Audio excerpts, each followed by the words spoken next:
warahmatullahi wabarakatuh.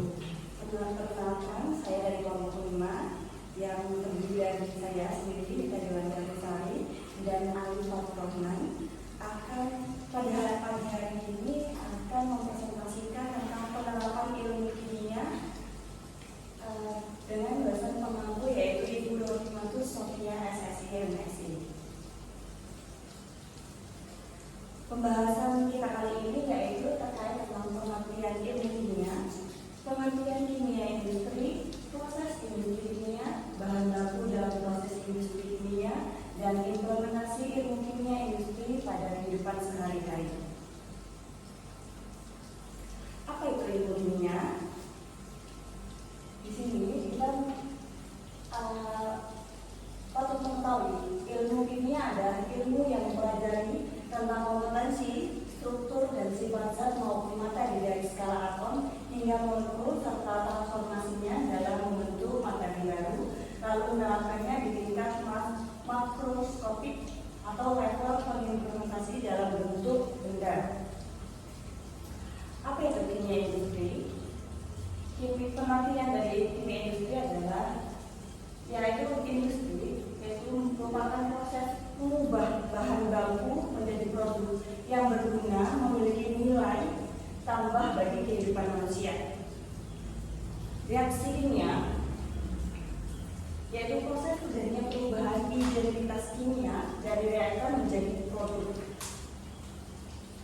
Di sini kita bisa mengetahui kimia industri terdiri dari bahan baku yang diolah sedemikian rupa menjadi produk. Ya, persamaan reaksi kimia.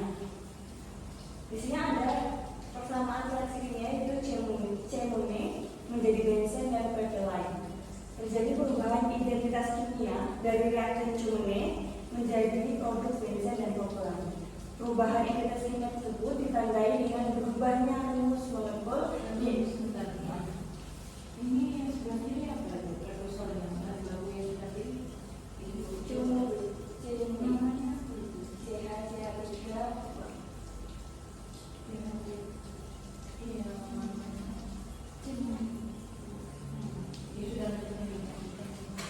Perubahan kimia tersebut ditandai dengan berubahnya rumus molekul yang akan diikuti dengan perubahan berat molekulnya. Reaksi kimia atau perubahan identitas kimia disebut dengan proses dekomposisi, yaitu perubahan reaktan menjadi produk yang rumus molekulnya lebih sederhana.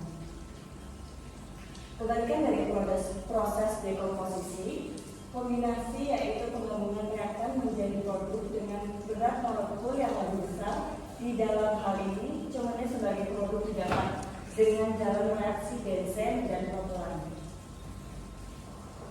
Kita bisa melihat di sini ada persamaan dari proses kombinasi atau penggabungan reaktan jadi produk. Peristiwa perubahan identitas kimia atau reaksi kimia dapat terjadi pada kondisi fisik tertentu, misalnya suhu, tekanan, ataupun fase tertentu. Ini contohnya adalah proses pembuatan asam nitrat secara komersial dilaksanakan dari oksida nitrit (NO) sebagai bahan baku. Bahan baku tersebut diproduksi dari oksidasi amonia pada fase gas.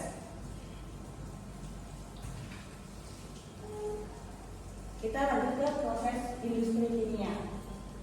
Industri kimia itu bahan baku. Yang pertama ada persiapan bahan baku, bertujuan untuk menyesuaikan kondisi operasi, suhu, tekanan, kecepatan akhir, ukuran dan sebagainya pada peralatan di unit sintesis.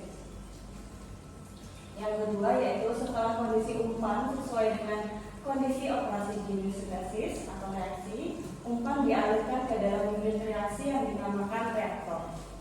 Untuk yang ketiga yaitu masuk ke unit pemisahan. Produk utama dipisahkan dari bahan yang tidak bereaksi dan produk samping.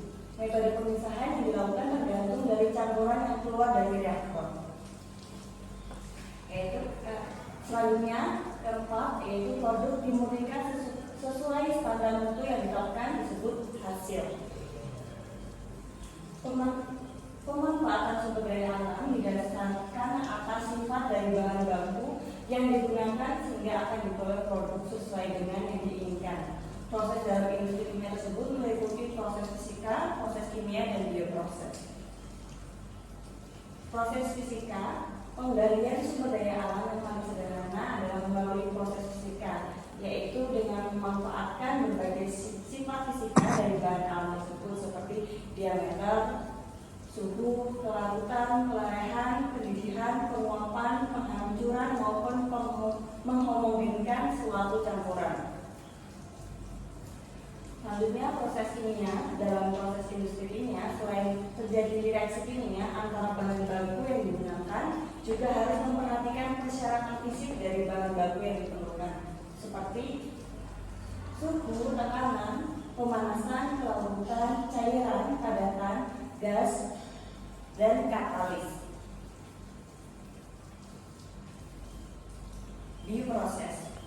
Industri bahan kimia saat ini menggunakan bioproses dengan makhluk hidup berupa mikroba, jaringan tumbuhan dan hewan diberdayakan untuk melakukan biosintesis senyawa kimia sesuai dengan sifat genetis biodatanya. Contoh pembuatan asam nitrat. Selanjutnya kita masuk ke bahan baku. Bahan baku dibagi menjadi dua, yaitu bahan baku alam hayati dan bahan baku alam non hayati. Contohnya di bahan alam hayati yaitu pembuatan kertas, pembuatan gula, dan pembuatan tepung.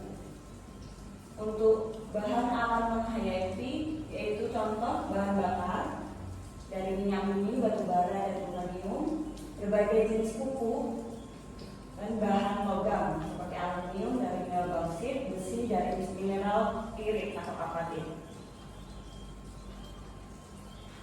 Peralatan produksi kimia ini merupakan peralatan yang digunakan dalam proses produksi kimia, yaitu yang pertama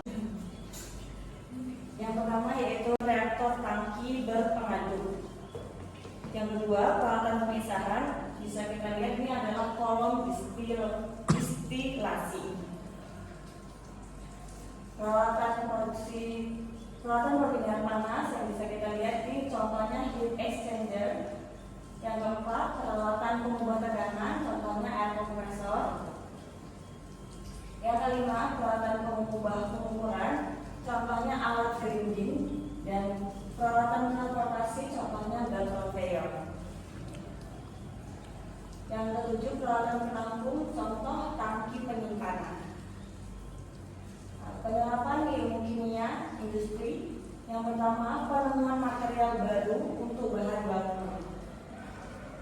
Kita bisa lihat di sini ilmu kimia membantu penemuan beragam jenis material baru, termasuk polimer, plastik, semikonduktor, dan superkonduktor. Aplikasinya mulai dari kain dan bahan instruksi, bahan konstruktor hingga komputer, perangkat teknologi informasi dan komunikasi, penciptaan serta alat-alat medis.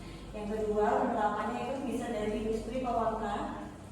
Bisa kita lihat ilmu kimia fisika bisa digunakan untuk meramalkan warna yang dihasilkan oleh senyawa tertentu melalui pendekatan partikel dalam kontak. Dalam kehidupan sehari-hari, warna memainkan peran penting dalam berbagai aspek. Misal, warna makanan dapat mempengaruhi selera makanan. Penerapan lainnya yaitu dari pengolahan limbah. Prinsip absorpsi menggunakan dalam pengolahan limbah dari industri terutama menghilangkan kontaminan dari air limbah absorben seperti arang, aktif, zeolit, dan bentonit.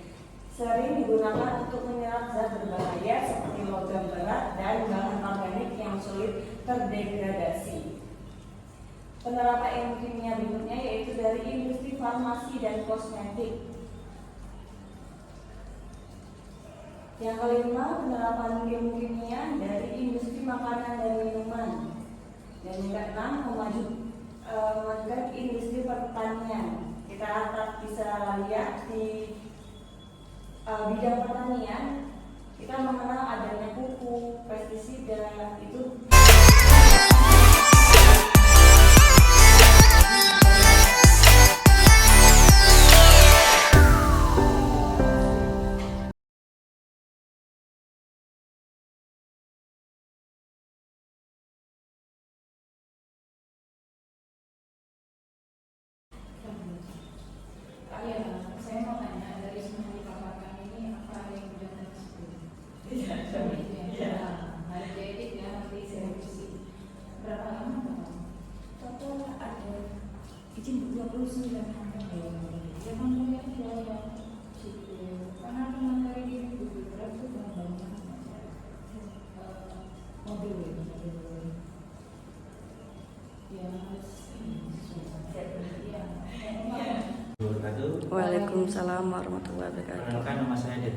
Pratama dengan NIM 231061/2018 jurusan Teknik Sipil kelas RPL.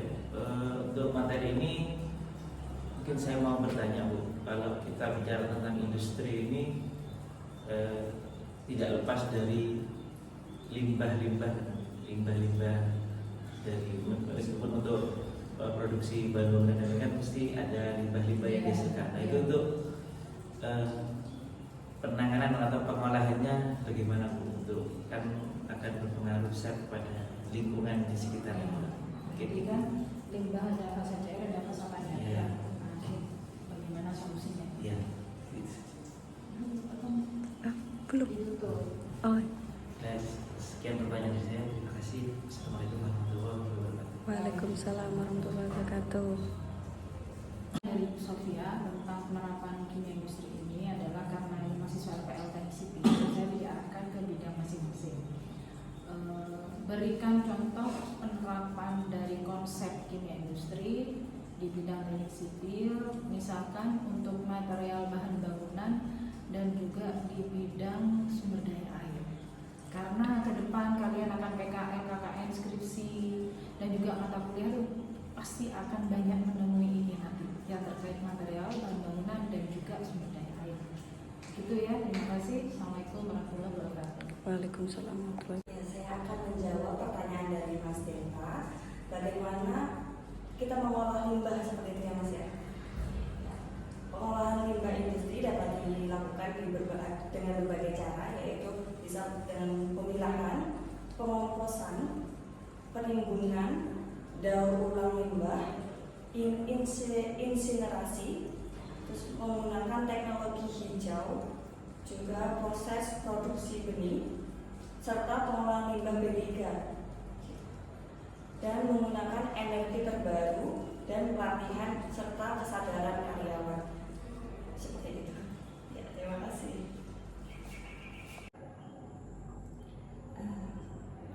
Baik, saya akan menjawab pertanyaan dari Ibu Sofi tentang penerapan ilmu kimia di bidang teknik sipil.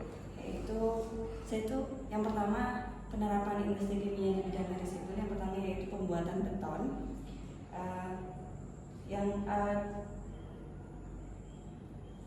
Kimia industri terlibat di pembuatan beton yaitu di pengolahan semennya dan penambahan adiktif kimia. Untuk yang kedua yaitu pembuatan aspal, yang ketiga pengolahan air untuk konstruksi, pengolahan limbah konstruksi dan bahan-bahan komposisi. Yang keenam pengolahan tanah konstruksi, dan yang ketujuh adalah katalis dalam proses produksi bahan bangunan. Seperti itu. Dan yang kedua, contoh penerapan ilmu kimia industri dalam bidang sumber daya air. Yang pertama yaitu pengolahan air minum. Yang kedua, pengolahan air limbah. Yang ketiga, desalinasi air laut, yaitu proses atau penghilangan garam dari air laut menjadi air tawar, memerlukan teknik kimia dan fisika. Penerapan yang keempat yaitu pengolahan polutan di sumber air. Yang kelima, pengolahan air dan irigasi untuk irigasi. Yang keenam, pengolahan air kualitas air di sungai dan danau. Yang ketujuh yaitu pengolahan air untuk industri. Terima kasih. Berikut adalah jawaban dari pertanyaan Ibu Sofia itu Sofia. Terima kasih.